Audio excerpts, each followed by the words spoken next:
Hi, my name is Keil. This is my human trafficking PowerPoint for Political Science 130.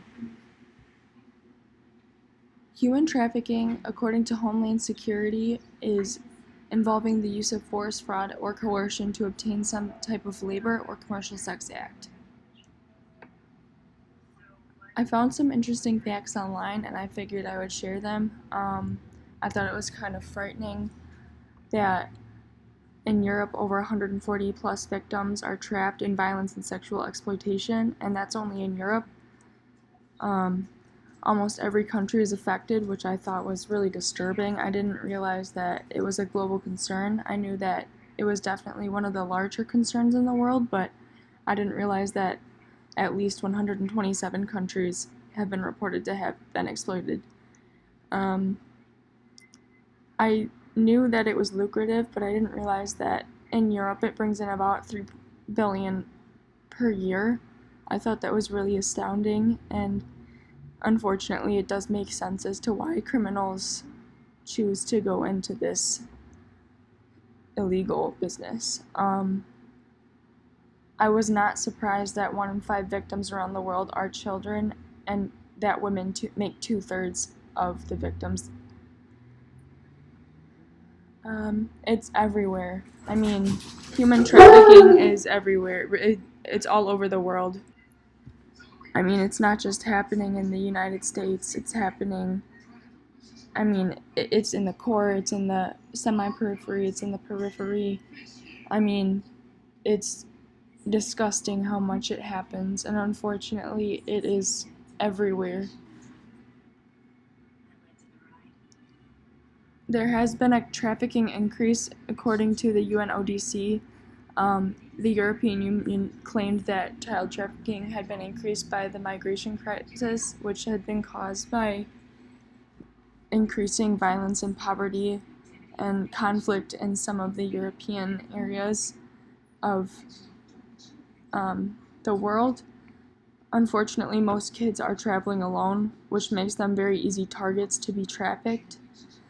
I included that Syria and Somalia, there has been increased trafficking in those countries as well because they are affected by conflict, and that's just some of the countries in parts of Europe, Asia, and Middle East, which has been increasingly and continually growing from the amount of trafficking and labor that is being forced upon people who are innocent and don't have the kind of influence and power in their country. They don't have the kind of government that the United States does, or that that England does. A lot of these countries are affected by war and a lot of religious groups that cause a lot of problems.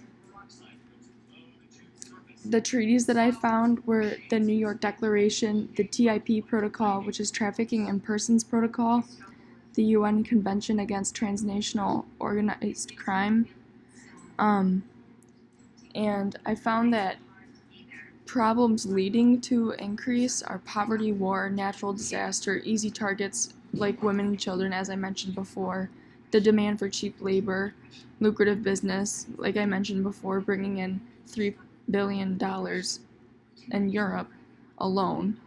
And cases of human trafficking are hard to identify because of the breakdown and failure of all of the justice systems and the overlapping between the socioeconomic systems that are involved.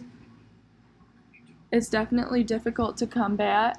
There's a lack of reliable and comprehensive data, and that's just because of miscommunications and willingness to share information between countries.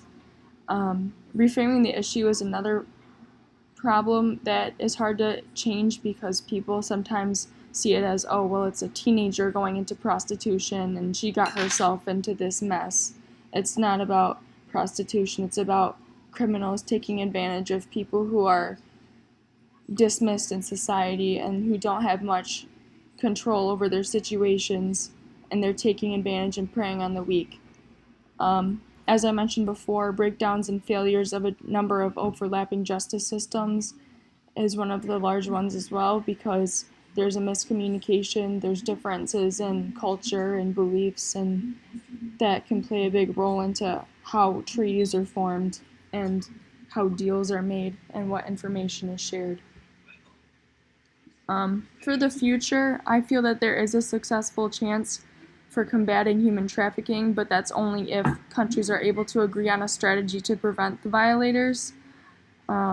If all countries are able to work together, then in turn we would be able to suppress and punish the violators and stop them from thriving in situations that they have easy victims to prey on. The problem is that each country has a different belief system and a different cultural makeup. So when you put all of that together with politics and forming treaties and sanctions, it's not like every country is just going to agree exactly to one treaty. They're going to want their version of it, and that's what makes it hard to combat these problems. But when all countries put that aside, then they will finally be able to eradicate the issue and come up with a way to prevent the occurrences of human trafficking. And this is my sources pages.